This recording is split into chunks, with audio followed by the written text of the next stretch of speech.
तो hello student, welcome back to Namami free smart classes. उम्मीद है आप लोग बहुत अच्छे से पढ़ाई कर रहे होंगे। ठीक है, तो आज की क्लास में हम पढ़ रहे हैं कक्षा 9वीं विषय गणित, प्रश्नावली 1.3, तीसरे का तीसरा क्वेश्चन। ठीक है, तो पहले के क्वेश्चन देखने के लिए प्लेलिस्ट पे जाएं। वहाँ कक्षा 9वीं की अलग से प्लेलिस्ट बनी है, उसमें सारी वीडियोस डली हुई हैं। ठीक है, तो देखिए क्वेश्चन क्या है, 0.001। इसके ऊपर क्या लगा हुआ है, बार लगा हुआ है। मतलब ये बार बार रिपीट हो रहा है, मतलब ये अनबसानी आवर्ती दशमलव है। और इसको हमें करना क्या है, इसको हमें परिमेय संख्या के रूप में बदलना है, मतलब परिमेय संख्या के रूप में व्यक्त करना है। ठीक है, तो करते हैं। तो मैंने सबसे पहले क्या बताया था, जिनने पिछली वीडियोस देखी हो वो जानते हैं, जिनने नहीं देखी हो तो कृपया करके पहले वहां एक आंख मार लें अपनी। ठीक, चलिए देखते हैं।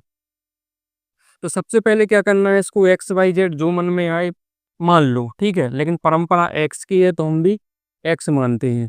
एक्स क्या है, थोड़ा अच्छा लगता है, मतलब सुनने में कि एक्स बराबर लगता है गलत कर रहे हैं। ठीक है, तो एक्स बराबर 0.001, इस तरीके का। ठीक है, अब क्या हम इसको ऐसा लिख सकते हैं, इसको अपने असली चेहरे में ला सकते हैं। ये इसका नकली चेहरा है, असली चेहरा इसका क्या है मैं बताता हूँ। देखो रिपीट क्या हो रहा है, ये तीनों अंक ही रिपीट हो रहे हैं क्योंकि तीनों के ऊपर क्या लगा है, बार। तो बार का मतलब बार बार। ठीक है, इसलिए उसको बार बोलते हैं। तो 0.0.1, 0.0.1 ये बार बार रिपीट हो रहा है, बार बार। ठीक है, तो इसको मान लो समीकरण 1। इसको मैंने क्या मान लिया, समीकरण 1। ठीक है, अब मैंने एक चीज और बताई थी कि जितने अंकों के ऊपर ये बार लगा होता है उतने का हम गुणा करते हैं। काय का, एक अंक होगा तो 10 का, दो अंक होगा तो 100 का, तीन अंक पर लगा होगा तो 1000 का। इसमें लगा है 3 अंक पर, पिछले दो क्वेश्चन में लगा था सिर्फ एक अंक पर। मतलब 10 का हम कर चुके हैं, 100 का मैथ वालों ने मौका ही नहीं दिया, डायरेक्ट 1000 का। ठीक, क्योंकि 3 अंक यहाँ पर है।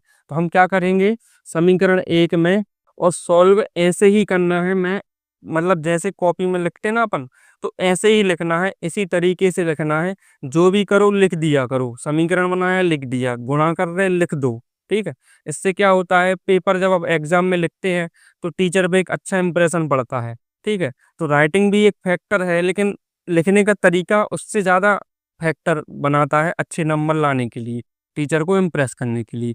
तो सवाल को अच्छे तरीके से सफाई से सॉल्व किया करो, इसको ऐसे ही लिखना है। ठीक है, और ऐसे ही सॉल्व करना है। तो मैंने कर दिया 1000 का गुणा, तो कर दो। तो 1000 का इस साइड होगा तो यहाँ हो जाएगा 1000x, 1000 का उस साइड होगा। अब देखिए यहाँ पर समझिए, मैं हर बार बता रहा हूँ कि भागने की दिशा ये है, गुणा की दिशा ये है। तो मैं भागने की दिशा क्यों बोलता हूँ, क्योंकि जब भी देते हैं तो दशमलव है ना, वो इस साइड से इस साइड खिसकता है। ठीक, लेकिन जब गुणा करते हैं तो दशमलव इस साइड से उस साइड खिसकता है। तो ये बार बार इसलिए बोलता हूँ ताकि आप लोगों के दिमाग में ये बैठ जाए कि भागने की दिशा ये है। ठीक है, अब क्या कर रहे हैं हम, 1000 का गुणा, तो गुणा की दिशा वो है, मतलब दशमलव यहाँ से वहां खिसकेगा। ठीक, तो पहले तो क्या करो, दशमलव भूल जाओ, संख्या लिख लो। ठीक है, दशमलव भूल जाओ नहीं है, संख्या लिख लो। ठीक है, कितने का गुणा कर रहे हैं हम, 1000 का। ठीक, ध्यान दो जरा, दशमलव कहाँ था, दशमलव यहाँ था। कितने जीरो है, 3 जीरो है, तो कितने अंक खिसकेगा, 3 अंक खिसकेगा किस साइड, उस साइड। तो यहाँ था तो 3 अंक, 1 2 3, मतलब यहाँ आ जाएगा अपना प्यारा सा दशमलव। कितना प्यारा लगता है, गोल गोल मस्त है ना। ठीक, तो ये क्लियर हुआ। तो हम ये मिटा दें क्या, क्योंकि लिखने की जरूरत नहीं है। ठीक है, अब एक बात बताओ, इसके आगे जो जीरो है इनका कोई मतलब हुआ क्या, नहीं हुआ ना। तो इसको भी हम हटा देते हैं। और ये डैश डैश लगाना मत भूलना, क्योंकि ये अनंत तक जा रहा है। ठीक है, तो ये आ गया अपना 1.001। चाहो 0.01 और लिख सकते हो, लेकिन इतने में काम चल जाएगा। ठीक है, तो ये आ गया हमारा 1000x बराबर 1.001, और ये रिपीट हो रहा है। ठीक है, अब देखिए समीकरण 2 में से समीकरण 1 को घटा दो। ठीक, तो हम क्या करेंगे, समीकरण 2 ऋण 1 से इसको भी आपको अच्छे से लिखना है, समीकरण 2 में से समीकरण 1 को घटाने पर। ठीक है, अब देखिए, ये बैठे हैं एलएचएस साहब, ये बैठे हैं आरएचएस साहब। तो एलएचएस साहब अपने एलएचएस साहब के घर जाएंगे, ठीक है, आरएचएस साहब आरएचएस साहब के घर जाएंगे। ये इनके घर नहीं जा सकते, वो उनके घर नहीं जा सकते, ठीक है, क्योंकि ये पक्ष होते हैं, ये एक पक्ष है, ये एक दूसरा पक्ष है। ये बीजेपी है, वो कांग्रेस है, दोनों एक दूसरे के घर थोड़ी जाएंगे। तो ये मान के चलो बीजेपी वाला है तो ये बीजेपी वाले के घर जाएगा, क्योंकि घटाना है तो भाई साहब घटा लो। ठीक है, तो 1000x, यहाँ पर क्या है x, इसको घटा दो। ठीक है,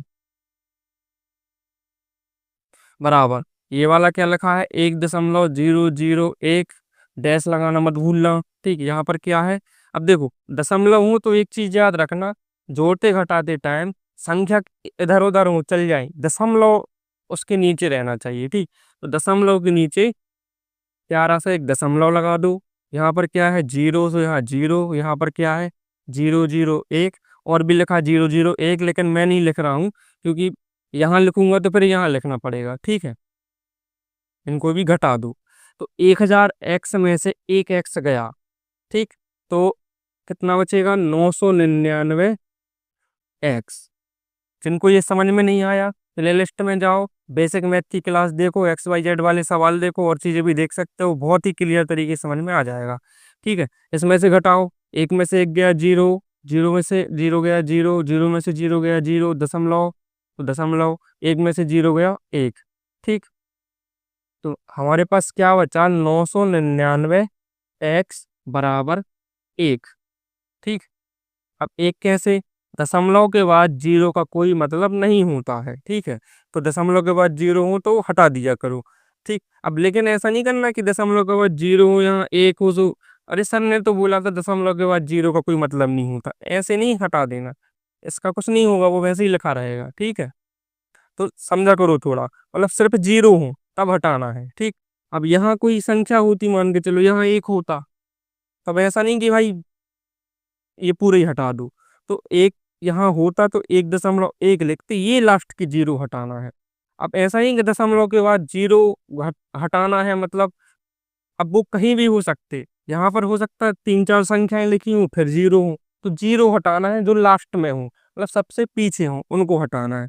ठीक है, अरे कई स्टूडेंट क्या है बातों का गलत मतलब निकाल लेते, फिर अरे सर आपने तो ऐसे ही बोला था, ऐसा करते हैं। ठीक, अब क्या करेंगे हम, ये गुणा में है तो इसको हम भाग में ले जाएंगे, तो ये x बराबर क्या आ जाएगा 1/999। ये है आपका शुद्ध सटीक देसी तरीके से आंसर। ठीक है, अब इसको चेक करो क्या ये परिमेय संख्या है।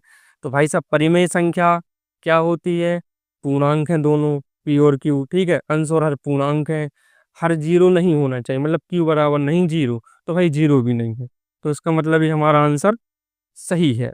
तो यहाँ पर ये तीसरा क्वेश्चन, तीसरे का तीसरा क्वेश्चन भी खत्म होता है। अब जो चौथा क्वेश्चन है उसको हम अगली क्लास में करेंगे। ठीक है, तो मैं एक एक क्वेश्चन इसलिए बना रहा हूँ क्योंकि वीडियो ज़्यादा लंबी होती है, स्टूडेंट देखते नहीं है, तो बहुत से स्टूडेंट ऐसे हैं जो नहीं देखते, बहुत कम ऐसे होंगे जो पूरी वीडियो देखेंगे, लास्ट तक 1 घंटे तक बैठे रहेंगे। लेकिन कुछ जो चंचल टाइप के स्टूडेंट होते हैं ना, 2 मिनट 5 मिनट देखने के बाद उनका मन नहीं लगता, उनको खेल का मैदान दिखता है, उनको घूमना दिखता है। ठीक है, कोई बुलाने और आ गया ना कि चलो भैया खेल ले, तो तुरंत वीडियो बंद करके भाग जाएंगे। इसलिए मैं एक एक क्वेश्चन ही डालूंगा। ठीक है, जो प्रश्नावली छोटी होगी उसको एक बार में 1 शॉट में बना दूंगा, तो एक एक क्वेश्चन ही डालूंगा ताकि आपको देखने में भी आसानी हो, ठीक, समझने में भी आसानी हो, और आप बैठ के देख सकें।